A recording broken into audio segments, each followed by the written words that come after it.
അസ്സലാമലൈക്കും. അപ്പോൾ എല്ലാ കൂട്ടുകാർക്കും പുതിയൊരു വീഡിയോയിലേക്ക് സ്വാഗതം. ഇന്നത്തെ വീഡിയോ എന്താ വെച്ചാൽ ഇന്ന് കാറ്ററിംഗ് വർക്ക് 2 എണ്ണമാണ് കേട്ടോ നമുക്ക് ഒരുമിച്ച് കിട്ടിയിട്ടുള്ളത്. അൽഹംദുലില്ലാഹ് റാഹത്താണ്. നമ്മൾ കാറ്ററിംഗ് വർക്ക് ജനങ്ങളിലേക്ക് എത്തിപ്പെട്ടത് എങ്ങനെയാണെന്ന് ചോദിച്ചാൽ നമ്മൾ യൂട്യൂബ് ചാനലിൽ നമ്മൾ വർക്കിനെ പറ്റി പറഞ്ഞു. ഞാൻ എൻ്റെ കുടുംബത്തിൽ പോലും ഇതൊന്നും അറിഞ്ഞിരുന്നില്ല കേട്ടോ. അപ്പോൾ എല്ലാവരും അറിഞ്ഞു തുടങ്ങിയിട്ടുണ്ട്. അത് നിങ്ങളെ സപ്പോർട്ട് കൊണ്ടാണ്. അപ്പോൾ എന്നും പറയണമായി തന്നെ നമ്മളെ വീഡിയോ നിങ്ങൾ സ്കിപ്പ് ചെയ്യാതെ കാണുക. കണ്ടിട്ട് ഇഷ്ടപ്പെടുകയാണെങ്കിൽ നിങ്ങൾ ലൈക്ക് ചെയ്യാൻ മറക്കരുത്. അതുപോലെ തന്നെ വീഡിയോനെ പറ്റിയിട്ടുള്ള അഭിപ്രായങ്ങളൊക്കെ നിങ്ങൾ കമൻറ്റ് എഴുതണം. അപ്പം നമ്മളിന്ന് നേരത്തെ നീച്ചിട്ടുണ്ട്. 4:30 മണിക്ക് നമ്മൾ നീച്ചിട്ടുണ്ട്. വിരുന്നേരമൊക്കെ ഉണ്ട്. ഓരോന്ന് നീക്കണതിന് മുന്നേ നമ്മൾ നീച്ചിട്ട് കുറേ കാര്യങ്ങൾ ശരിയാക്കി. ഇന്നലെ ഉള്ളിയൊക്കെ നേരാക്കി വെച്ചു. പിന്നെ ഇന്ന് രാവിലെയാണ് ഉള്ളിയൊക്കെ നുറുക്കിയത് കേട്ടോ. അപ്പം നമുക്ക് സാമ്പാർ വെക്കാനുണ്ട്. അതുപോലെ തന്നെ 4 കിലോ കൊണ്ട് ബീഫ് കറി വെക്കാനുണ്ട്. അപ്പോൾ ബീഫ് കിട്ടിയിട്ടില്ല കേട്ടോ. അപ്പം ഞാനിതാ ഒക്കെ വീതന്മക്ക് നുള്ളി പെറുക്കി വെച്ചപ്പോഴത്തേന് നമ്മളെ വിരുന്നേരമൊക്കെ നീച്ച് വന്നിട്ടുണ്ട്. താത്താരൊക്കെ നീച്ച് വന്ന് നിസ്കാരമൊക്കെ കഴിഞ്ഞ് അടുക്കളയ്ക്ക് വരുമ്പോഴത്തേന് നമുക്ക് ചായ ഒന്ന് ഉണ്ടാക്കട്ടെ വെച്ചിട്ടാണ്. പിന്നെ മോന് മദ്രസക്ക് പോകാനായിട്ടുണ്ട്. അപ്പോൾ ഈ നേരമായപ്പോഴത്തേന് ഇത്ര പരിപാടി കഴിഞ്ഞാൽ എളുപ്പമുണ്ടല്ലോ ബാക്കിയുള്ള പരിപാടി കഴിയാൻ. പിന്നെ അതല്ലട്ടെ നമ്മളോട് ചായക്ക് നിങ്ങൾ കാച്ചുന്നത് കാണുന്നുണ്ടാവും. നമുക്ക് വിരുന്നേരമൊക്കെ വരുമ്പോഴുള്ളൂ പഞ്ചസാരക്ക് ചിലവുള്ളൂ കേട്ടോ. അപ്പം ഞാനിതാ സാമ്പാറിനുള്ള പരിപ്പ് വെള്ളത്തിലിട്ട് വെച്ചിരുന്നു. നീച്ച പാടന്നെ എന്നാൽ എളുപ്പം വെന്ത് കിട്ടുമല്ലോ. അപ്പം ചെറിയൊരു കുക്കറിൽ ഇട്ട് നോക്കി. അപ്പം എനിക്ക് തോന്നി അത് അഥവാ അടി പിടിച്ചിട്ടുണ്ടെങ്കിൽ നമ്മൾ ഇടങ്ങറായില്ലേ. അപ്പം ആ പരിപ്പൊക്കെ വലിയ കുക്കർക്ക് മാറ്റിയിട്ടുണ്ട് കേട്ടോ. ഞാൻ അതിലേക്ക് ലേശം വെളിച്ചെണ്ണ കൊറ്റിച്ചങ്ങാണ്ട് അടുപ്പത്ത് വെച്ചിട്ട് മോനൂനും ഓൽക്കൊക്കെ ചായ കൊടുത്തു. ഞാനും ഒരു ഗ്ലാസ് ചായ കുടിച്ചിട്ടുണ്ട്. പിന്നെ ഞാൻ വൈതനങ്ങ നുറുക്കട്ടെ വെച്ചിട്ട് നല്ല നാടൻ വൈതനങ്ങ കിട്ടിയിട്ടുണ്ട്. വൈതനങ്ങയാണ് ഉപ്പേരി.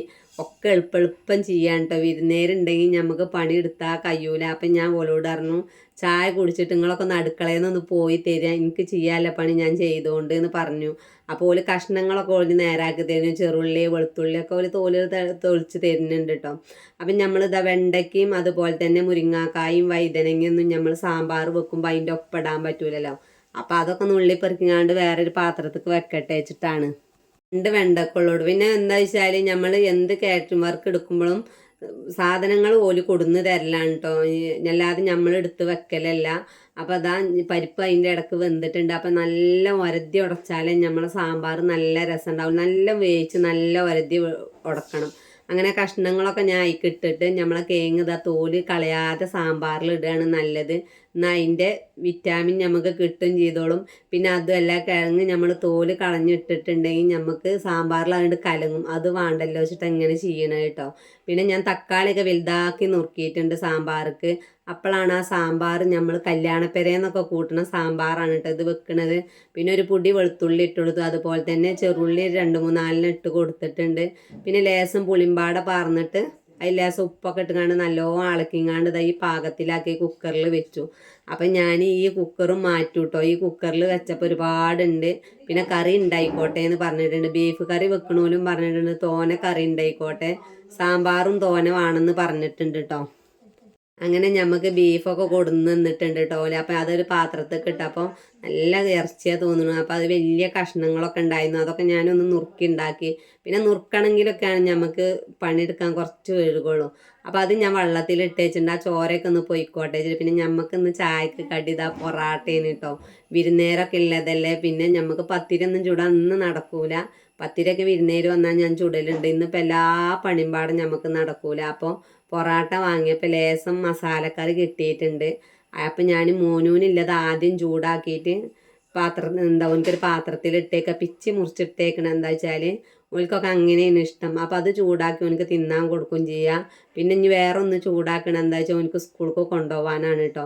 അതും പൊറാട്ട മതി എന്ന് പറഞ്ഞു. ചോറ് വേണമെന്നുണ്ടെങ്കിൽ എളുപ്പമാവും, അടുപ്പത്തുണ്ട്. അപ്പോൾ ആടെ പാത്രത്തിലാക്കി വെച്ചാൽ നമുക്ക് വേറെല്ല പണിക്ക് നിൽക്കാമല്ലോ വെച്ചിട്ട്. അപ്പോൾ ആ മസാലക്കറി തന്നെയാണ് ഇതിലേക്കും കൊണ്ടുപോകണത്.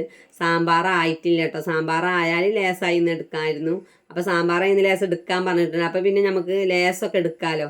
അപ്പോൾ അത് മസാലക്കറി മതിയാണ്. പിന്നെ മോനൂന് ഇങ്ങനത്തെ മസാലക്കറിനോട് നല്ല ഇഷ്ടമാണ്. അപ്പം അതങ്ങനെ കഴിഞ്ഞതിൻ്റെ ശേഷം ഞാനിതാ ഞമ്മക്കില്ല മീനൊന്ന് കായം കൂട്ടി വെക്കട്ടെ. ഇപ്പോൾ ഓലൊന്നും അടുക്കളയിലില്ല കേട്ടോ. ഓലൊക്കെ ഞാൻ കൊലായ്മക്ക് പറഞ്ഞേച്ചിരിക്കുകയാണ്. ഓല് രണ്ടാളും ഇങ്ങനെ വർത്താനം പറയട്ടെ.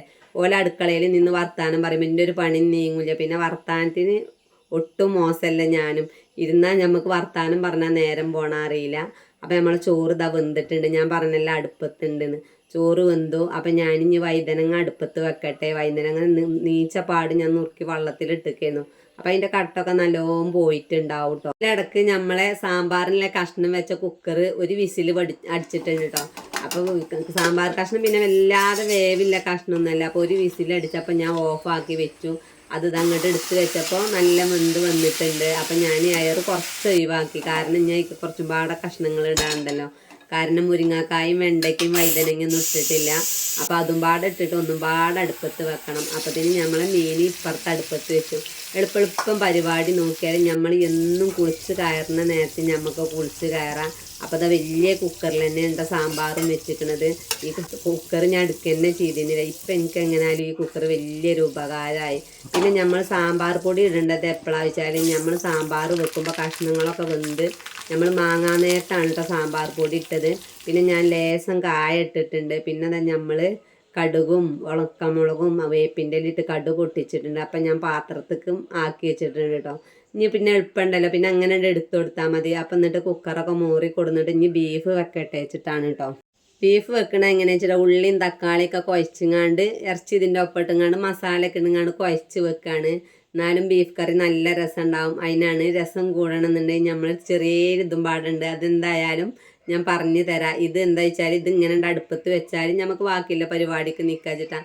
പിന്നെ സമയം പെട്ടെന്ന് പോവും. അപ്പോൾ 10 മണിയാകുമ്പോഴത്തേന് ബീഫ് കറി ഉണ്ടാക്കി കൊടുക്കാൻ പറഞ്ഞിട്ടുണ്ട്. മറ്റേ പിന്നെ കുറച്ച് വൈകിയാലും കുഴപ്പമില്ല പറഞ്ഞിട്ടുണ്ട്. അപ്പോൾ അതിക്ക് ഞാൻ വലിയ ജീരകവും വെളുത്തുള്ളിയും ഇഞ്ചിയും അതുപോലെ തന്നെ ചെറുള്ളിയും ഒക്കെ പാടെ മിക്സിയിൽ അടിച്ചേക്കാണ്. അതുപോലെ തന്നെ ലേസും കുരുമുളകൊക്കെ ഇട്ടുങ്ങാണ്ട് അടിച്ചുങ്ങാണ്ട് ഇതിലേക്ക് ഇട്ട് കൊടുത്തു. എന്നിട്ട് കുറച്ച് നേരം നിന്ന് കുഴക്കണം. നല്ല കുഴക്കണം. കാരണം നമ്മൾ കുഴക്കാതെ വെച്ചിട്ടുണ്ടെങ്കിൽ ഇറച്ചി വലിയ രസം കിട്ടൂല കേട്ടോ. അപ്പോൾ കുഴക്കുമ്പോഴാണ് ഒരു ഉള്ളിയുടെ പൊളി കിട്ടിയ അത് നുറുക്കാൻ മറന്നതേ കാരണം. അപ്പോൾ അതൊന്നും ഇങ്ങോട്ട് നുറുക്കി കൊടുത്തിട്ട് കുറച്ച് നേരം പാടെ നിന്ന് കുഴച്ചിട്ട് നമ്മൾ ഉള്ളിൽ നിന്നൊരു വെള്ളം വരാണ്ട് കേട്ടോ ഈ ഉള്ളിയും തക്കാളിയൊക്കെ കുഴക്കുമ്പോൾ. അപ്പോൾ ഈ പരുവത്തിലായിട്ട് അപ്പം ഞാൻ ഈ ഇറച്ചിയും പാടെ ഇട്ട് കൊടുത്തിട്ട് ഉപ്പും ഇട്ട് കൊടുത്താൽ കാര്യം എളുപ്പം സലാമത്തായി. പിന്നെ കുറച്ച് ഉപ്പ് നമ്മൾ ഉള്ളി കുഴക്കുമ്പോൾ ഇടുക. എന്നാൽ എന്താ വെച്ചാൽ എളുപ്പം കുഴഞ്ഞ് കിട്ടും. അതിനാണ് അങ്ങനെ ഇത് ആയിട്ടുണ്ട്. ഇതെന്നുണ്ട് അടുപ്പത്ത് വെച്ച് കൊടുക്കട്ടെ. ഈ എങ്ങനെ ആയാലും കുക്കർ കിട്ടിയ വലിയൊരു ഉപകാരമായിട്ടോ. 10 ലിറ്ററിൻ്റെ കുക്കറാണ്. ഞാൻ ഇത് വാങ്ങിയതിന് കുറേ ബാബുവിനോട് പറഞ്ഞു എന്തിനാ ഇത്ര വലിയ കുക്കർ നമുക്ക് ആവശ്യമില്ലല്ലോ എന്ന്. അങ്ങനെ ഞാൻ അത് വേകുമ്പോഴത്തേന് ഇതാ അതിക്ക് കുറച്ചും പാട് സാധനങ്ങൾ ചേർക്കാണ്ട് പറഞ്ഞല്ലോ. അപ്പോൾ ലേസം എണ്ണ ഒറ്റിച്ചു. എണ്ണയ്ക്ക് വെളുത്തുള്ളിയും ചുവന്നുള്ളി ഇട്ട് കൊടുത്തു, പച്ചമുളകും ഇട്ട് കൊടുത്തു, ഒരു വെല്ലുള്ളിയും ഇട്ട് കൊടുത്തിട്ടുണ്ട് കേട്ടോ. അത് ഇട്ട് കൊടുത്തിട്ട് ഒന്നും ഇങ്ങോട്ട് വാടാൻ നേരത്ത് ഒരു തക്കാളി നുറുക്കിയത് ഇട്ട് കൊടുത്തിട്ടുണ്ട്. പിന്നെ അത് നല്ലോണം ഇങ്ങോട്ട് വാടണ്ട. കുറച്ച് വാടുമ്പോൾ എന്ത് ചെയ്യാൻ നമ്മൾ ബീഫ് മസാല ഇട്ട് കൊടുക്കുക. ലേസം മല്ലിപ്പൊടിയും ലേസം മുളകും പൊടിയും മഞ്ഞൾപ്പൊടി ഇട്ട് കൊടുക്കുക കേട്ടോ. എന്നിട്ട് നല്ല മസാല ഇതിൽ കടന്ന് ഇങ്ങോട്ട് ഇതാവണം. തീയെ കുറച്ച് വെക്കുക. അടിയിൽ പിടിക്കരുത്. നല്ല മസാല എണ്ണയിൽ ഇങ്ങോട്ട് ഇതായി മൂത്ത് കിട്ടണുണ്ട്. അപ്പോൾ കണ്ടില്ല ഈ പരുവത്തിലാക്കിയിട്ട് ഞാനിത് എടുത്ത് വെച്ചിട്ടുണ്ട്. അപ്പോൾ അത് ഇനി എന്താണ് മിക്സിയിൽ നല്ലോണം അടിച്ചണം കേട്ടോ. അപ്പോൾ സാമ്പാർ ഞാനൊന്ന് മുക്കി കാണിച്ചു തരാം. നല്ല കട്ടിയായാൽ സാമ്പാർ രസം ഉണ്ടാവില്ല. ഇങ്ങനെ വേണം സാമ്പാർ. നല്ല കട്ടിയും പറ്റൂല, നല്ല വെള്ളം പോലെയും പറ്റൂല. അപ്പം ഞാൻ ലേശം ഒരു പാത്രത്തേക്ക് മാറ്റി വെച്ചിട്ടുണ്ട്. അപ്പം ഞങ്ങളെല്ലാവരും ചായ കുടിച്ചിട്ടോ. അതൊക്കെ കഴിഞ്ഞിട്ട് എന്നാൽ ഇറച്ചി വേകുമ്പോഴത്തേന് ചായ കുടിച്ച് കഴിഞ്ഞാൽ അതൊരിതായാലോ. അങ്ങനെ ചായ കൂടി കഴിഞ്ഞ് നമ്മളെ അമ്മോൻ്റെ മകള് പോയിട്ടുണ്ട്. ഇനി ഒരാളും പാടുണ്ട് കേട്ടോ.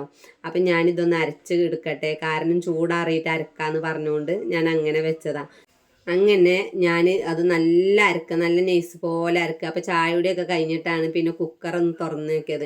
ഇപ്പം കറി ഞാനൊന്ന് ഇളക്കി കാണിച്ചാൽ അപ്പം വലിയ കുറുന്നനല്ല കറി, സർന്നനായിട്ട കറി. അപ്പോൾ ഈ ചേരുവകൾ അയക്കണ് ചേർത്ത് കൊടുത്തിട്ട് ഒന്നും പാടെ അങ്ങോട്ട് ഇളക്കി കൊടുത്താൽ നമ്മളെ ബീഫ് കറി ആയാലും കോഴിക്കറി ആയാലും അതൊക്കെ കാണാൻ നല്ല കുറുമ പോലെ ആവട്ടോ. ലേശം തേങ്ങാപ്പാലും പാടെ ഒഴിച്ചിട്ടുണ്ടെങ്കിൽ പറയും വേണ്ടയില്ല. അപ്പോൾ കുക്കറൊക്കെ നല്ല നിറഞ്ഞ് വന്നിട്ടുണ്ട് കേട്ടോ.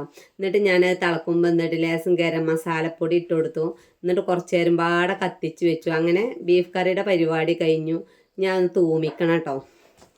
അങ്ങനെ ഞാൻ ഈ ലേശം മല്ലിച്ചപ്പ് ഉണ്ടായിരുന്നു, അതൊക്കെ അരിഞ്ഞങ്ങാണ്ട് അതിക്ക് ഇട്ട് കൊടുക്കുക. എന്നിട്ട് അമ്പൊന്നും ഇങ്ങോട്ട് മൂടി വെച്ചാൽ നമ്മളെ ബീഫ് കറിക്ക് തുറക്കുമ്പോൾ ഒരു പ്രത്യേക മണയിക്കാരം, കൂട്ടാനും നല്ല രസയിക്കാരം. അപ്പം നിങ്ങളൊക്കെ ബീഫ് കറി വെക്കുമ്പോൾ എന്ത് ചെയ്യുക, അങ്ങനെ ചേരുവകളൊക്കെ ചേർത്ത് കൊടുത്തിട്ട് ഒന്ന് ഉണ്ടാക്കിയിട്ട് കമൻറ്റ് എഴുതുകൊണ്ടു. അതിലിടയ്ക്ക് നമ്മളെ ഷാലൂന് സ്കൂൾക്ക് കൊണ്ടുപോകാൻ വഴുതനങ്ങ വേണ്ട പറഞ്ഞു. വഴുതനങ്ങ പൊരിച്ചാൽ നല്ല ഇഷ്ടമാണ്. പക്ഷെ ഉപ്പേരി വെച്ചാൽ ഷാലൂനും മോനൂനും വലിയൊരു ഇഷ്ടമില്ല. അപ്പോൾ വേണ്ട പറഞ്ഞപ്പോൾ പിന്നെ എന്താ വേണ്ട വെച്ചാൽ ഉപ്പുമാങ്ങ ഉണ്ടല്ലോ അത് കൊടുക്കാൻ പറഞ്ഞു. അപ്പോൾ ഉപ്പുമാങ്ങയും ഒരു 2 ചീനമുളകൊക്കെ ഇട്ട് മിക്സിയിൽ അടിച്ചങ്ങാണ്ട് ഞാൻ കുപ്പിയിലാക്കി കൊടുത്തിട്ടുണ്ട് കേട്ടോ. പിന്നെ നമ്മളിതാ മീൻ കറി ഉണ്ടാക്കുന്നത് നമ്മൾ വിരുന്നേരത്തിയാണ്. താത്ത ഉണ്ടാക്കാൻ പറഞ്ഞപ്പോൾ പിന്നെ അങ്ങനെ ആയിക്കോട്ടെ ജോലി ഏതായാലും പറഞ്ഞാൽ കേൾക്കൂല, അപ്പോൾ ഓലും എടുത്തോട്ടെ. പിന്നെ ഞാനിതാ നമ്മളെ ബീഫ് കറി തൂമിച്ചാൻ വേണ്ടിങ്ങാണ്ട് ഒരു പൊടി ഉള്ളി ഇട്ടു. എന്നിട്ട് എന്തിട്ട് അത് മൂക്കാൻ നേരത്ത് ഒരു സ്പൂൺ മുളകും പൊടി ഇട്ടിട്ട് നല്ലോണം ഇങ്ങോട്ട് ആ എണ്ണയിൽ മൂത്തിട്ട് തീയൊന്ന് ഓഫാക്കിയിട്ട് ഇറച്ചിക്കറി കണ്ട് ചേർക്കാൻ കേട്ടോ. അപ്പോൾ ഒന്നും പാടെ നമ്മൾ ബീഫ് കറി കണ്ടില്ല നിങ്ങൾ, നല്ല അടിപൊളി കറിയാണ് കേട്ടോ. ഇങ്ങനത്തെ കറി നമുക്ക് ഹോട്ടലിൽ ചെന്നാൽ കിട്ടൂല, നമ്മളെ പെരയിൽ നമ്മൾ മട്ടത്തിൽ വെച്ചുണ്ടാക്കിയ നമുക്ക് നല്ലപോലെ കൂട്ടാം. എന്നിട്ട് തൂമിച്ച് പാർന്ന ഉടനെ കുക്കറും നല്ലപോലെ അങ്ങോട്ട് അടച്ച് വെക്കണം കേട്ടോ. പിന്നെ കുറച്ച് നേരത്തേന് തുറക്കരുത്. അപ്പോൾ അയിലയുടെ തല കൊണ്ടാണ് കറി വെക്കുന്നത്. ഇന്ന് ഇങ്ങനെ പോട്ടെ. പിന്നെ ഓൽക്കൊക്കെ മുളക് വെള്ളം നല്ല ഇഷ്ടമാണ് കേട്ടോ. അപ്പോൾ ഇന്ന് മീൻ കറി ഉണ്ടാക്കുന്ന ആളെ വേറെ മാറിപ്പോയി. പിന്നെ ഓല് വീഡിയോയിൽ കാണിച്ചാത്ത ഓൽക്ക് ഇഷ്ടമില്ലെങ്കിലോ വെച്ചിട്ടാ ഞാൻ ഒന്നും വീഡിയോ എടുത്തിട്ടില്ല കേട്ടോ. അപ്പോൾ ഓല അയിലത്തല എടുത്തിങ്ങനെ പൂവൊക്കെ കളഞ്ഞ് അങ്ങനെ എടുത്തിട്ടുണ്ട്. അപ്പോൾ അയിലക്കറി ആയിട്ടുണ്ട്. നമ്മളെ വീതനൊക്കെ തുടച്ച് വൃത്തിയാക്കി തന്നിട്ടുണ്ടോ. അപ്പം നമുക്ക് ഇങ്ങനത്തെ വിരുന്നേരമൊക്കെ വരുമ്പോൾ വലിയൊരു ഇടങ്ങറില്ല. അങ്ങനെ ഉച്ചയ്ക്ക് ശേഷം ഇപ്പോൾ സ്കൂൾക്ക് പോകണ നേരം പിന്നെ ഉച്ചയ്ക്ക് ശേഷം ബലും പോവുകയാണ് പറഞ്ഞു. അപ്പോൾ പോവുകയാണ് കാരണം പിടിച്ചയച്ചിട്ടൊന്നും കാര്യമില്ല, ഞാൻ പോകുമെന്ന് പറഞ്ഞു. അപ്പോൾ ഏതായാലും മാഗി ഇരിക്കുന്നുണ്ട്. അപ്പോൾ മാഗി ഭയങ്കര ഇഷ്ടമാണ് കുട്ടികൾക്കാണെങ്കിലും. ഏതായാലും 2-3-4 മുട്ടയുണ്ട്. അങ്ങനെ മാഗി ഉണ്ടാക്കിങ്ങാണ്ട് ഞങ്ങൾ തിന്നു. മോനൂന് ഞാൻ മുട്ട ഇടാതെ ഒരു മാഗി ഉണ്ടാക്കി കൊടുത്തു കേട്ടോ. അപ്പോൾ കുറേ നേരം ഞങ്ങളിവിടെ ഇരുന്ന് വർത്താനം പറഞ്ഞു. അങ്ങനെ ഇതാ ഈ താത്തയും പോവാൻ ഒരുങ്ങാണ് കേട്ടോ. അപ്പോൾ ബാബു കൊണ്ടാക്കി കൊടുക്കുകയാണ്. പുറത്തേക്ക് ഇറങ്ങിയപ്പോൾ പെരുംജാതി മഴ കേട്ടോ. അങ്ങനെ അതാണ് ഇപ്പോൾ പുറത്ത് ഇങ്ങനെ അന്തം വിട്ട് നിൽക്കണം മഴക്കാറ് കണ്ടിട്ട്. പിന്നെ നമ്മൾ ഓലിങ്ങട്ടനെ കയറി. പിന്നെ എങ്ങനെയായാലും 1/2 മണിക്കൂർ കഴിഞ്ഞിട്ടാണ് ഓല് പോയത്. അപ്പം ഇന്നത്തെ വീഡിയോ ഏകദേശമൊക്കെ കഴിഞ്ഞ് തുടങ്ങിയിട്ടുണ്ട്. ഇത് രാത്രിക്കത്തെ വീഡിയോ ആണ്. ഇന്ന് രാത്രിയിൽ ഒരു അന്തം ഇല്ല കേട്ടോ. പെരയിൽ എല്ലാവരും പാടുണ്ടായാണ് പോയാലിടങ്ങറാണല്ലോ. അപ്പോൾ ഒരു ഫാഷൻ ഫ്രൂട്ടൊക്കെ കിട്ടി നമ്മളെ മരത്തിൻ്റെ ചോട്ടുനിന്ന്. അപ്പോൾ അത് എടുത്തു കൊടുങ്ങാണ്ട് പഞ്ചസാര ഇട്ട് കുട്ടികൾക്കൊന്നും വേണ്ടായിരുന്നു. അപ്പം ഞാനത് നമുക്ക് ഇങ്ങനെ ഇരുന്ന് തിന്നാലോ വെച്ചിട്ട് ഞാൻ ലേശം പഞ്ചസാരൊക്കെ ഇട്ട് അങ്ങനെ ഇരുന്ന് തിന്ന്. പിന്നെ ഓൾക്ക് സവനപ്പ് വേണമെന്ന് പറഞ്ഞിട്ടോ. അപ്പം അങ്ങനെ സവനപ്പൊക്കെ വാങ്ങിക്കൊടുന്നു. രാത്രിയിൽ ഇതാ വീതനൊക്കെ തുടച്ച് വൃത്തിയാക്കിയാണ്ട് കടന്നാൽ പിന്നെ നല്ല സമാധാനമല്ലേ. ഇന്നെങ്ങനായാലും പെട്ടെന്ന് ഉറക്കേ കാരണം തടി വല്ലാതാണെങ്കിൽ നമുക്ക് പെട്ടെന്ന് ഉറക്കം വരുമല്ലോ. പിന്നെ നിങ്ങൾക്ക് നമ്മളെ വീഡിയോ ഇഷ്ടപ്പെടുന്നില്ലെങ്കിൽ അത് പറയാം, ഇഷ്ടപ്പെടുന്നുണ്ടെങ്കിൽ അത് പറയാം. അതുപോലെ വെറും കുക്കിംഗ് വ്ളോഗാണോ വേണ്ടതെന്നുണ്ടെങ്കിൽ അതൊന്ന് കമൻറ്റ് എഴുതണം കേട്ടോ. അതുപോലെ വ്ളോഗ് വേണമെങ്കിൽ അതൊന്ന് പറയട്ടോ. ഞാൻ നിങ്ങൾക്കൊക്കെ അങ്ങനത്തെ വീഡിയോ ഇഷ്ടമാവിച്ചിട്ടാണ് ഇങ്ങനെയൊക്കെ ഇടുന്നത്. അപ്പം ഞങ്ങളിനി സവനപ്പ് കുടിച്ച് ഇന്നത്തെ എല്ലാ പരിപാടികളും മുന്നിലേക്ക് എത്തിച്ചിട്ടുണ്ട്. അപ്പം നമ്മൾ കടക്കോളല്ലേ പരിപാടിയാണ് നമ്മൾ ഇന്നത്തെ വീഡിയോയിൽ ഉൾപ്പെടുത്തിയിട്ടുള്ളത്. അപ്പോൾ ഒന്നും പാടെ പറയുന്നു, നിങ്ങൾ ലൈക്ക് ചെയ്യാൻ മറക്കരുത്, അതുപോലെ തന്നെ സപ്പോർട്ട് ചെയ്യാൻ മറക്കരുത്. നിങ്ങളെ സപ്പോർട്ടാണ് എൻ്റെ വിജയം. എന്നാൽ ഇൻഷാ അല്ലാഹ് അടുത്ത വീഡിയോ കൊണ്ട് പിന്നെ വരുന്നുണ്ട്. എല്ലാവരോടും ഒരിക്കൽ കൂടി അസ്സലാമു അലൈക്കും.